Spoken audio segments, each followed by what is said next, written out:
heart healthy foods into your diet. So tinatawagan ko na po si Ma'am Coach Noemi Velasco. Ayan po. Yes, good morning po sa lahat. So, we're glad masama-sama na naman tayo dito sa ating Virtual Nutrition Club. I'm here to share today yung na-assign sa akin na topic, how to add more heart-healthy food sa ating diet. So, sa everyday na pagkain natin. Before I proceed, share ko muna po yung aking slide at saka yung aking result po sa ating product. Okay. I'm Coach Noemi again, and I'm 57 years old, mother of 9 children. Nag-start po ako sa Herbalife Nutrition sa isang weight loss program na advice po ako ng aking doktor na magbawas ng timbang. Dahil ang dami ko ng mga iniinom na kung ano-anong maintenance medicines pero hindi po maayos yung aking katawan. Ngayon sabi niya, subukan magbawas ng timbang baka sakaling umayos yung pakiramdam. Dahil 187 pounds po ako before, lahat mabigat, palaging mainit ang ulo, masakit ulo, nahihilo. Pero salamat sa Panginoon, meron tayong healthy breakfast natin, yung ating aloe tea and shake na yan. Talaga namang nakatulong na malaki para po, sabi nga ng sponsor ko, si Robert Jimenez, ate, ito inumin mo, matagal kang busog, at tutulungan kang mabawasan ng timbang. At yun po ang nangyari talaga. Every morning, correctly, seriously, consistently, yan po yung iniinom namin. Nangyari po, nagkaroon ng resulta, magumanda ang pakiramdam. Nung naglaboratory po ako, ang ganda ng result, natuwa ang doktor. So, syempre naman, ang mga doktor natin, gusto rin nila na ang pasyente nila yung maayos ang pakiramdam. So, nung nagkaganon po, sabi niya, tuloy-tuloy mo lang kung ano man yung ginagawa mo. Sabi niya, yung request mo, baka mangyari. Kasi po ang hinihiling ko, ayoko nang uminom ng maraming gamot araw-araw. So, nung mag-consistent po for a few months, talagang ang ganda ng result. Ang laboratory, paganda ng paganda. Unti-unti na rin po nawala yung aking mga iniinom na gamot. So, salamat sa Panginoon. Ngayon po, total weight loss ko 40 pounds. 8 inches of the waist dahil po sa pangyayaring yan. Ayan, nakita nyo sa picture, nakakatayo na po. Dati nakaupo lang pag picture. Nakakatayo na. Ang magandang pangyayari, mga anak ko po, yun din yung binigay kong breakfast. Tapos ang nangyari po, talagang sa umaga, hirap ka ng gumising. Tapos pag prepare ng breakfast, nauubos ang oras. Pero with Herbalife Shake, kalug-kalug lang kahit hindi i-blender, busog ang bata. Meron silang proper nutrition pagpasok sa school. Lahat po sila nag-excel sa school. Ang bunso ko na marami ring health challenges, na correct po silang lahat. Even my husband. Ngayon po, yan po tuloy-tuloy lang. Senior namin sa pamilya, sa mga kaibigan. Meron palang business opportunity. At habang nag-share po, talagang nakita namin na mas nakakatipid kami. Bakit? Dahil sa ka-share namin, na-reach po namin yung level na 50%. Talagang nakakatuwa kasi yung 50% level pala na to is only a door opening para sa maraming mangyayaring maganda sa buhay natin. Bukod sa mga trainings na ma-attendan natin, mga pag-aaral, nakakarating din po kami kung saan-saang lugar, other countries, nami-meet natin yung mga doctors natin, mga magagandang results sa Herbalife Nutrition, hindi lang pala tayo. At marami talaga tayong natutulungan. Even sa family natin, naibibigay natin lahat yung kailangan ng pamilya ng mga anak. At as of now, yung level po namin sa Herbalife Nutrition,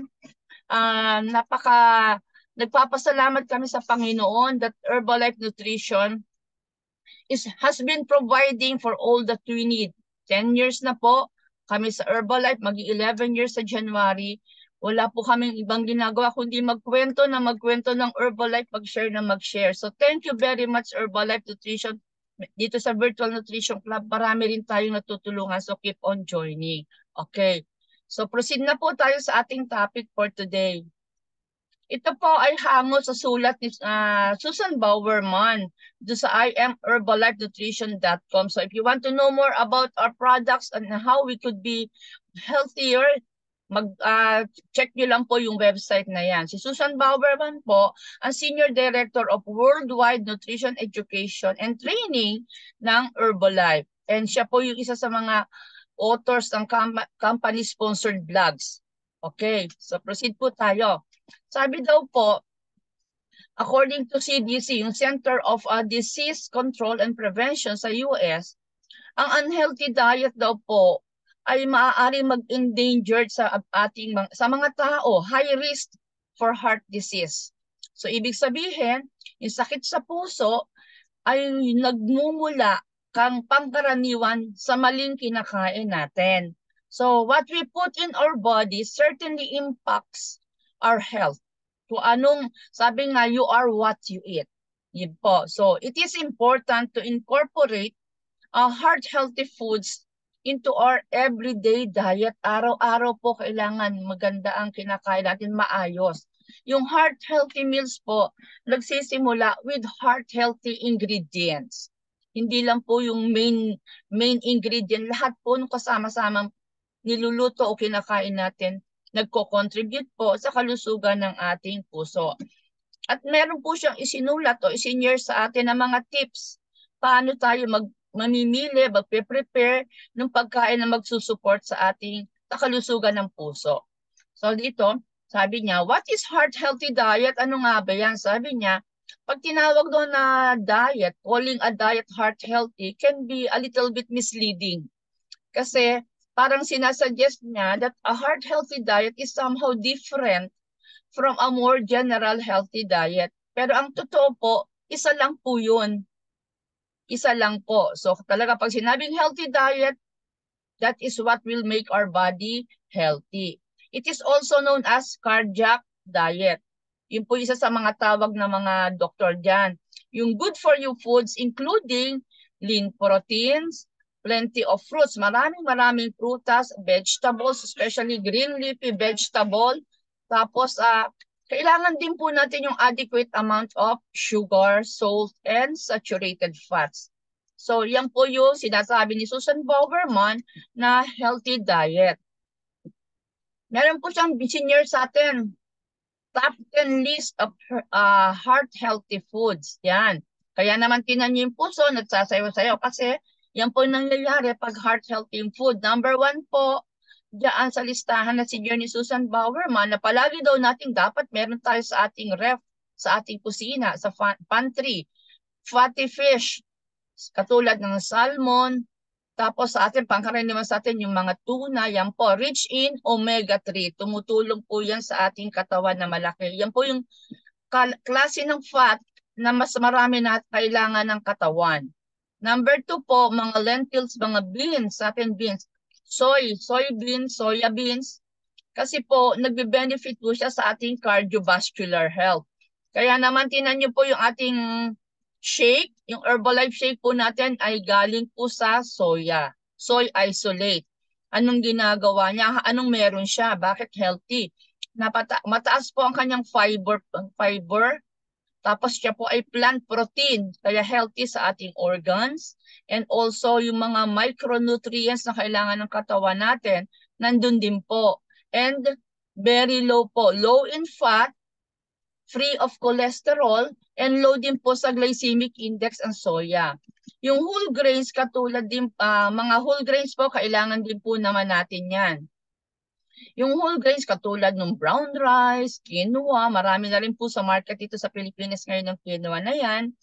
And also yung oats, nagpo-provide po siya ng iba-ibang nutrients katulad ng vitamins, minerals, protein, meron din pong fiber at saka other heart-healthy plant compounds na pinalulusog niya yung arteries ng ating puso.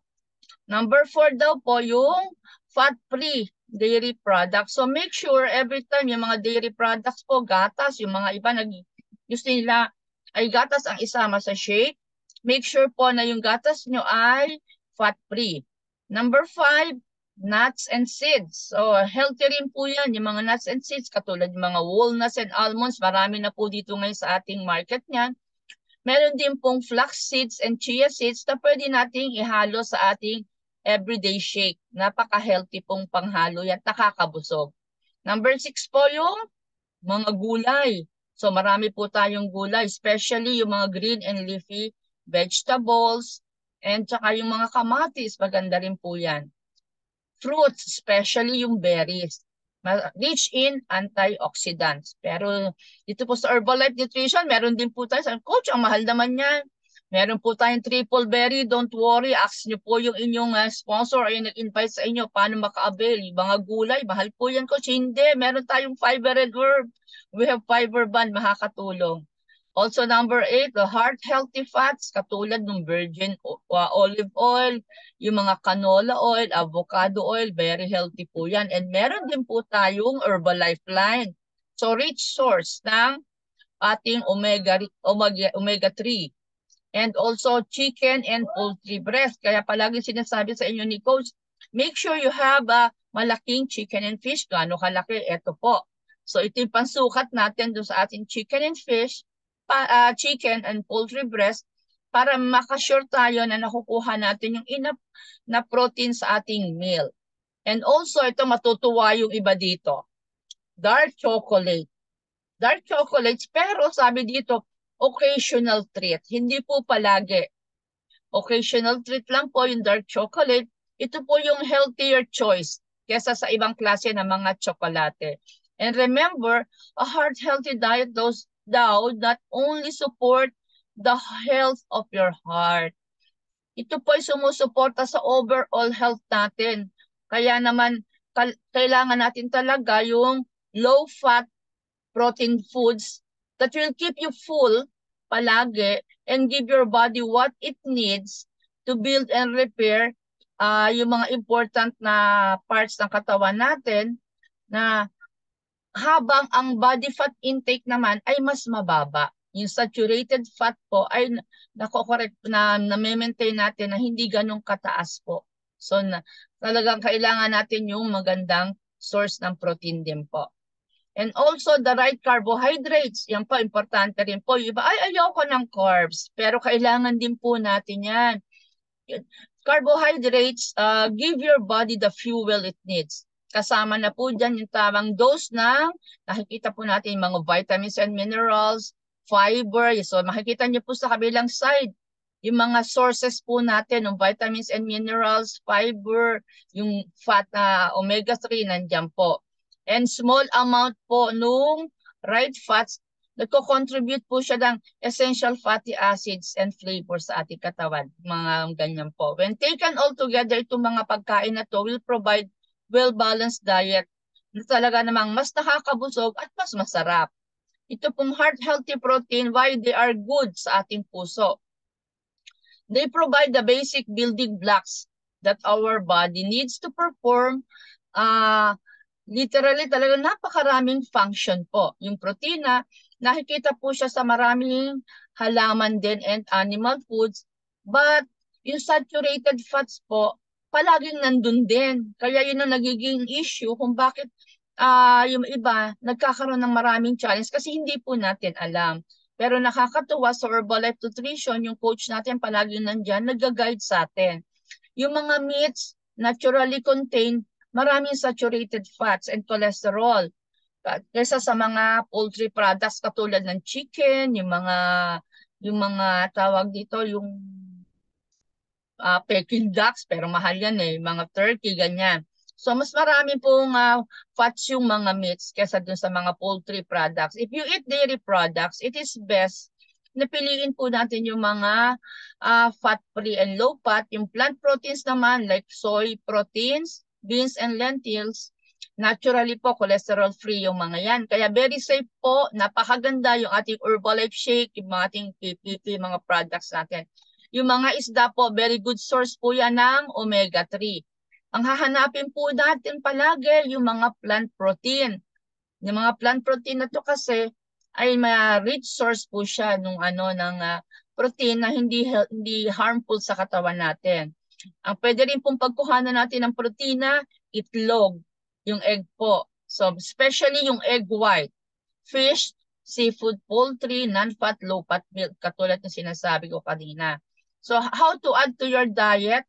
Kailangan daw po mag-aim kayo ng maraming vegetarian meals per week na nakabase sa protein, nakabase sa beans, lentils, and soy. Sabi niya, kung walang available, yun nga, meron nakalata pero pinaka-the best yung ating shake.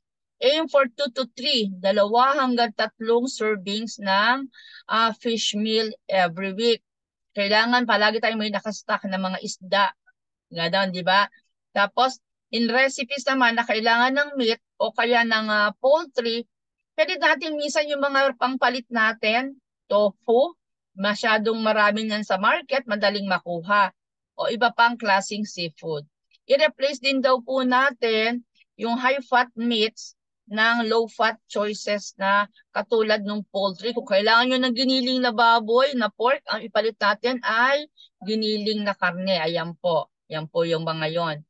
So, ito pong nasa taas, nakikita nyo yung may avocado. Ayan po, yung isang replacement din dun sa fat yan. Good fat po si avocado. Okay. So, ito po naman yung okay. Heart-healthy carbohydrates, kailangan din po natin yan. Yan po yung fuel ng ating body. So, yung pong fiber content po niyan ay nakakapagpabusog din po sa atin at nakakatulong makontrol ang ating timbang. Maraming prutas at gulay ay magandang source din po ng potassium na tumutulong sa katawan natin para sa healthy blood pressure. And yung mga soluble fiber po, nakukuha po yan sa mga prutas katulad ng apple, yung mga oranges po.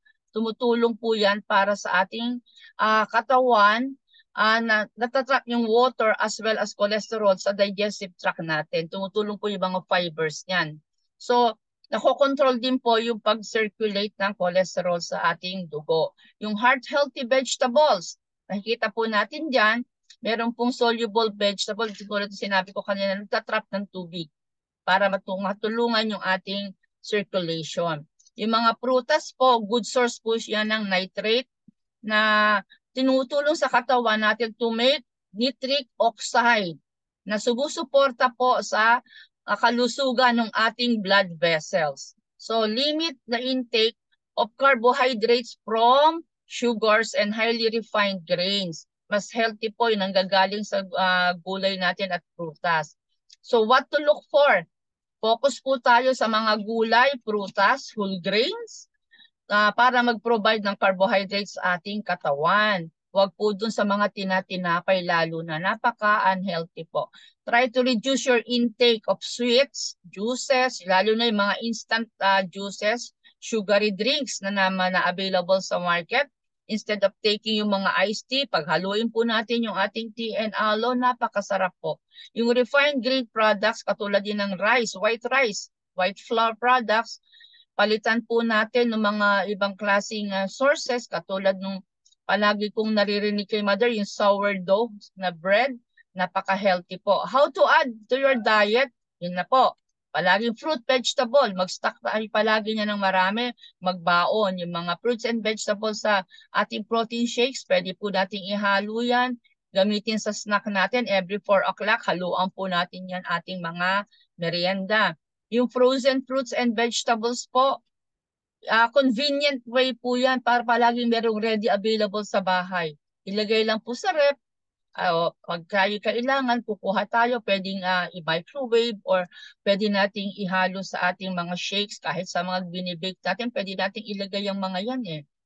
Choose whole grains, sabi niyan ganon. Yung mga brown rice, quinoa, marami po tayo ngayon sa market niyan available. Heart-healthy fats, meron din po. Ito po yung kailangan ng katawan natin.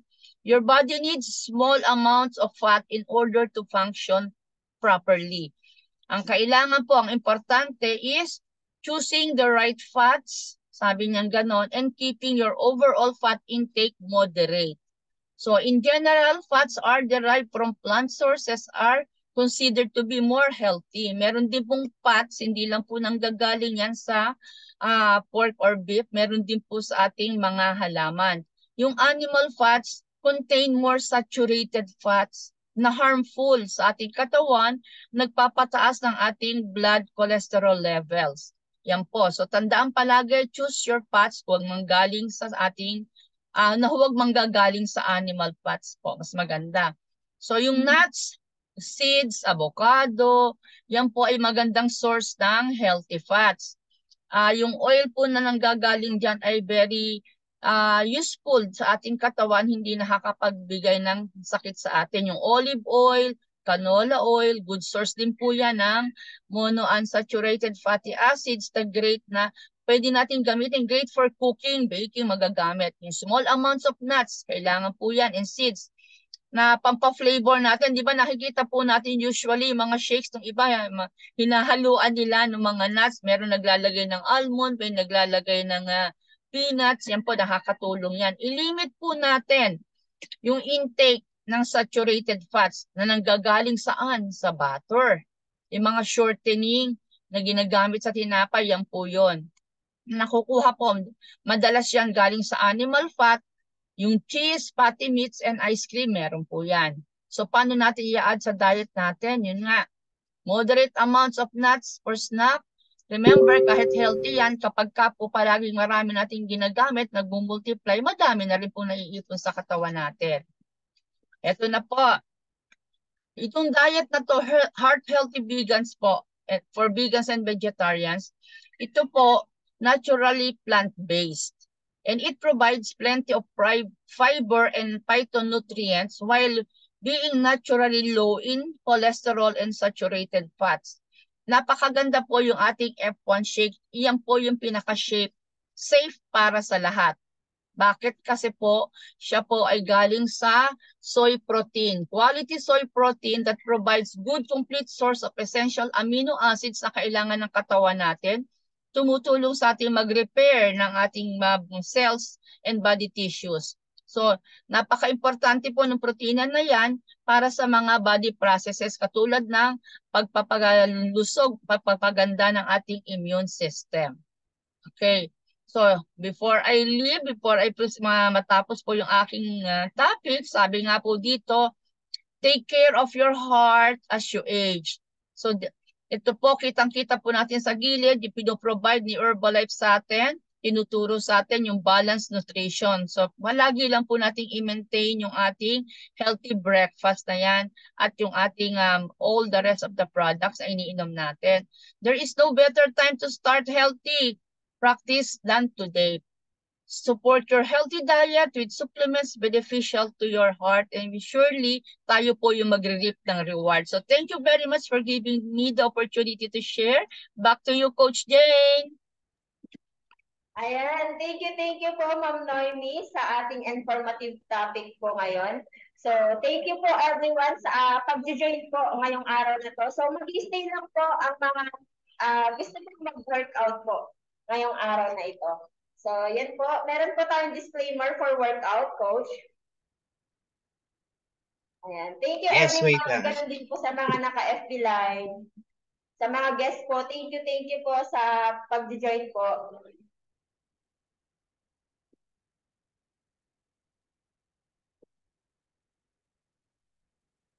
Congratulations, Jane. And Noims, congratulations, Jared. Ayan. So, meron po tayong disclaimer po sa ating pre-workout today. So, health and fitness capabilities are unique to each individual. Information exercises program provided on this online Zoom exercise may not be applicable or suitable to all individuals. Before embarking on an exercise program or increasing the intensity of your current program, it is important to consider your personal health status and consult with your doctor should you have any questions or concerns about pursuing changes in your activity level. So, yan po. Mag-stay lang po